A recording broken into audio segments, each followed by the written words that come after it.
Everyone, हमने अभी last तक क्या पढ़ा था? ऑक्सीडाइजिंग एजेंट और रिड्यूसिंग एजेंट। अब हम पढ़ेंगे कोरोजन और रेंसिडिटी। ठीक है, हम इसको डेफिनेशन एग्जांपल दोनों के साथ पढ़ेंगे एंड इसके मेथड्स भी आपको बताऊंगी मैं इसको कैसे प्रिवेंट करना है। तो पहले चलो स्टार्ट करते हैं। ठीक, पहला है हमारा क्या? कोरोजन।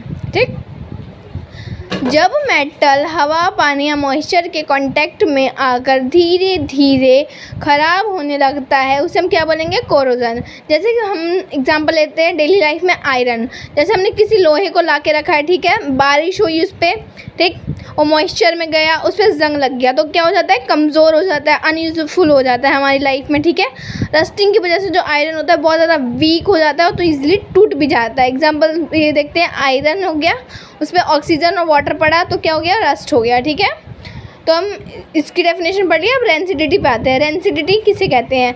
जब ऑयल और फैट हवा के कांटेक्ट में आते हैं और उसे ख़राब कर देते हैं किसी चीज़ को। जैसे उसमें कोई चिप्स एग्जांपल बहुत अच्छा होता है, जैसे चिप्स हो गया, ठीक है, उसमें हमने रखा हुआ है, ठीक है, उसे पैकेट खोल के रख दिया हमने, ऐसे ही रख दिया कहीं, ठीक है, अगर नेक्स्ट डे देखा उन्हें उसका टेस्ट थोड़ा अजीब हो जाता है, ख़राब सा, और उसकी स्मेल भी थोड़ी बदल सी जाती है तो उसे हम क्या बोलेंगे? रेंसिडिटी, वो रेंसिड हो गया है। ठीक है, तो हम इसको क्या करेंगे? जैसे ऑयल होता है, चिप्स ऑयल से वो फ्राई हुआ रहता है, ठीक है, उसमें फैट भी होता है तो कांटेक्ट में आता है हवा इन सब के और मॉइस्चर की वजह से रेंसिडिटी का शिकार बन जाता है। ठीक है, वो ख़राब हो जाता है, उसका टेस्ट स्मेल दोनों ही चेंज हो जाते हैं।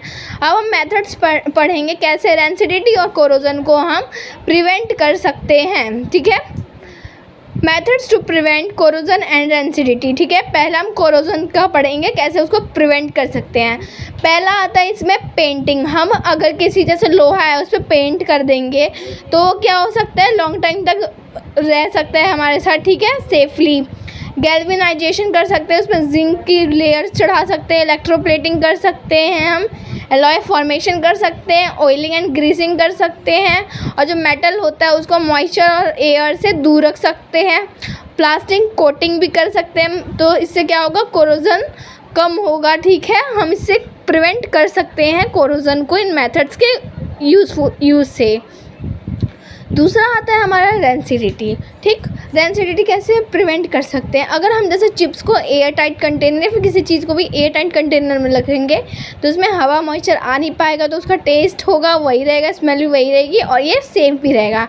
रेफ्रिजरेशन भी कर सकते हैं हम, वैक्यूम पैकिंग भी कर सकते हैं बिना हवा के। ठीक है, उसमें एंटा ऑक्साइड भी हम ऐड कर सकते हैं और मोस्टली चिप्स में हीलियम और नाइट्रोजन गैस